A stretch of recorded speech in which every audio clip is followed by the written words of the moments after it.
বৈরী আবহাওয়ায় ৩ দিন ধরে বন্ধ রয়েছে ভোলার অভ্যন্তরীণ ১০ রুটের লঞ্চ চলাচল। পানি বেড়ে প্লাবিত হয়েছে নিম্নাঞ্চল এলাকা। এ নিয়ে বিস্তারিত জানাতে যুক্ত হচ্ছেন ভোলা থেকে সহকর্মী ছোটন সাহা। ছোটন, আপনি আমাদের জানাবেন লঞ্চ চলাচল কখন নাগাদ স্বাভাবিক হতে পারে, সেই সাথে আর কোনো এলাকা প্লাবিত হয়েছে কিনা?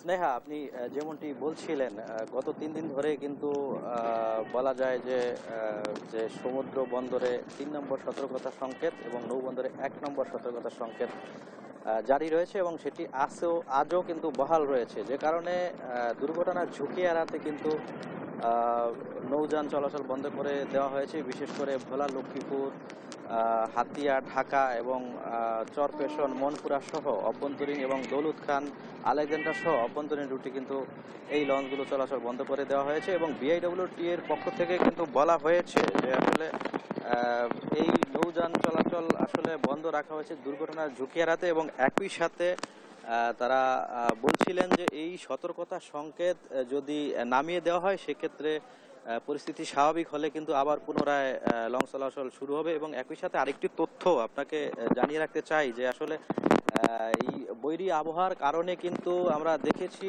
যে মেঘনার পানি বিপদসীমা অতিক্রম করেছে। গত ২৪ ঘন্টায় সেটি কিন্তু ৮০ সেন্টিমিটার উপরে প্রবাহিত হয়েছে, যে কারণে বাঁধের বাইরে যে সমস্ত নিচু এলাকা রয়েছে সেগুলো কিন্তু প্লাবিত হয়েছে এবং উপকূলে যে সমস্ত বাসিন্দা রয়েছেন তারা কিন্তু অনেকটাই দুর্ভোগের মধ্যে পড়েছেন। যদিও জোয়ার নেমে গেলে অর্থাৎ ভাটা আসলে সে সমস্ত এলাকায় আবার পানি নেমে যায়, পরিস্থিতি আবার স্বাভাবিক হয়।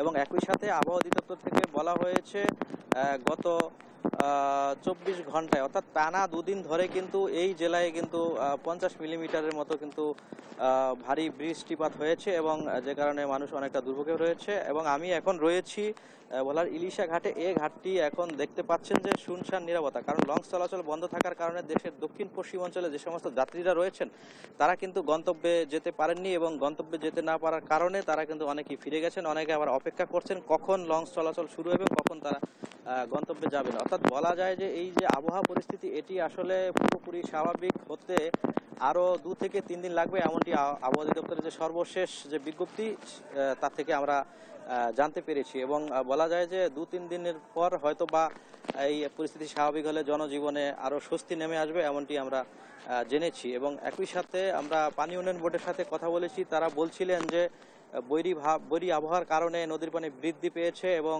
যে কারণে একই সাথে কিন্তু অমাবস্যার প্রভাবও রয়েছে। এই দুটির কারণে কিন্তু পানি অনেকটাই বেড়েছে এবং সেগুলো বিপদসীমা অতিক্রম করার ফলে কিন্তু নিচু এলাকা অর্থাৎ বাঁধের বাইরে যে সমস্ত নিচু এলাকা রয়েছে সেগুলো কিন্তু প্লাবিত হচ্ছে এবং বলা যায় যে ১০ থেকে ২০টি গ্রাম কিন্তু প্লাবিত হয়েছে। ভোলা সদর, চরপেশন এবং মনপুরা সহ বিভিন্ন উপজেলার যে বাঁধের বাইরে নিচু এলাকা রয়েছে সেগুলো কিন্তু প্লাবিত হয়েছে এই মেঘনার পানি বৃদ্ধির ফলে। এবং একই সাথে জেলা এবং উপজেলা প্রশাসন থেকে কিন্তু বলা হয়েছে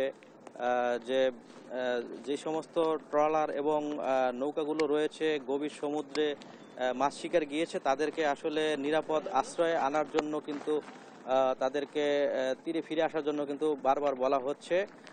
তো এবং একই সাথে কিছু কিছু দেখেছি আমরা ঘাটে কিন্তু মাছ ধরা ট্রলার এবং নৌকাগুলো কিন্তু ঘাটে ফিরে এসেছে। কেউ আবার দুর্যোগ উপেক্ষা করে কিন্তু ঝুঁকিপূর্ণভাবেও কিন্তু মাছ শিকারে নামছেন, এমনটি আমরা দেখেছি। তো সব মিলিয়ে বলা যায় আবহাওয়ার যে পরিস্থিতি এখনও সেই বৈরীভাব রয়েছে এবং পরিস্থিতি স্বাভাবিক হলে হয়তো নৌযান চলাচল শুরু হবে এবং আবারও মানুষজন গন্তব্যে যাওয়া শুরু করতে পারবেন, এমনটি কিন্তু যাত্রী সাধারণ আমাদেরকে বলছিলেন। এবং একই সাথে বিএডব্লিউটিও বলছিল যে সতর্কতা সংকেত নামিয়ে দেওয়া হলে পরিস্থিতি স্বাভাবিক হবে এবং নৌযান চলাচল পুনরায় শুরু হবে। তো এ ছিল আমার কাছে আজকের যে ভোলার আবহাওয়া পরিস্থিতি নিয়ে সর্বশেষ তথ্য। স্নেহা।